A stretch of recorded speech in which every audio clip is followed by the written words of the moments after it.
آج تو بے نظیر انکم سپورٹ پروگرام کو احساس کہا جاتا ہے، وسیلہ صحت کو وزیر اعظم کا یا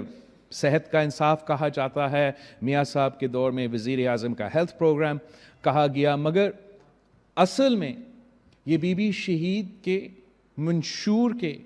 پروگرامز ہے جو پاکستان پیپلز پارٹی نے شروع کیے، اور ہمارے سارے اپوزیشن نہ چاہتے ہوئے بھی یہ پروگرامز ختم نہیں کر سکتے تھے، اور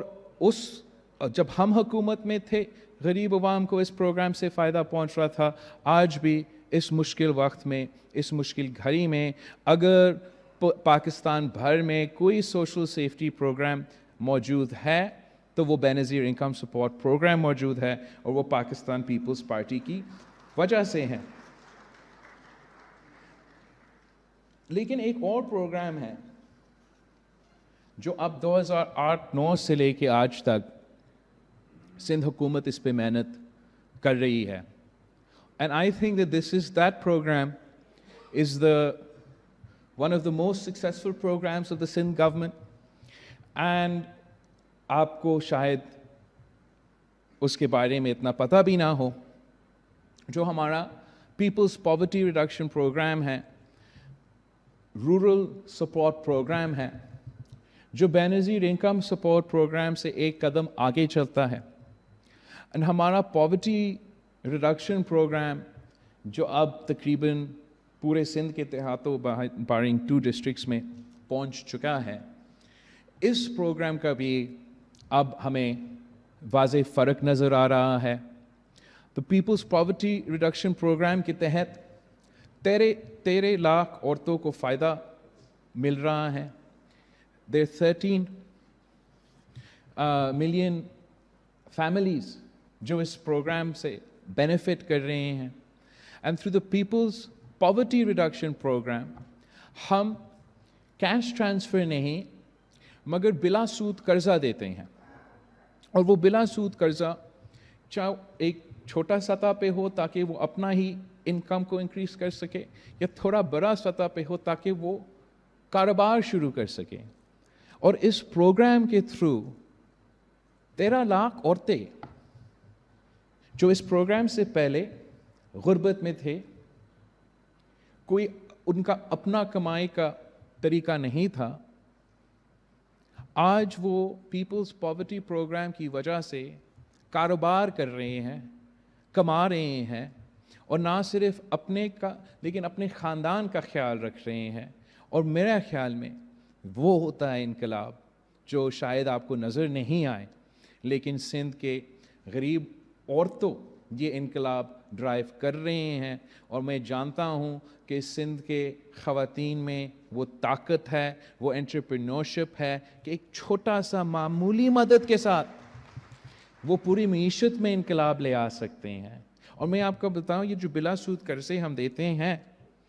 آپ بگیسٹ بینکس آف پاکستان کا ریکارڈ اٹھا کے دیکھیں، جو وہ لونز دیتے ہیں، ارب پتیوں کو لونز دیتے ہیں، بینکنگ سیکٹر کو لونز دیتے ہیں، کنسٹرکشن سینٹر کو اربوں روپے کا لونز دیتے ہیں، مل مالکان کو لونز دیتے ہیں۔ آپ ان کا ریکوری ریٹ چیک کریں، اور پیپلز پاورٹی ریڈکشن پروگرام کا جو بلا سود قرضہ ہم اپنے غریب ترین دیہات کے عورتوں کو دیتے ہیں، ہمارا ریکوری ریٹ سے کمپیئر کریں، ہمارا ریکوری ریٹ 99% ہے،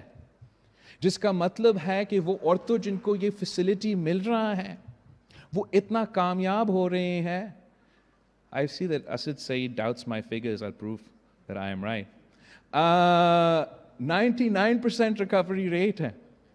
تو مطلب وہ عورتیں اتنا کامیاب ہو رہے ہیں اس پیسہ سے کہ وہ اپنا کام کر رہے ہیں، اپنا خاندان کا خیال بھی رکھ رہے ہیں، اور حکومت کا پیسہ حکومت کو واپس بھی دے رہے ہیں۔ تو یہ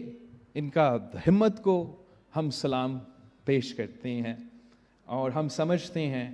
کہ یہی وجہ ہے کہ ہم حکومت میں ہوتے ہیں، کہ اس ملک کے غریب ترین جو طبقہ ہے ان کا ہم نے خیال رکھنا ہے۔ اور سندھ حکومت پچھلے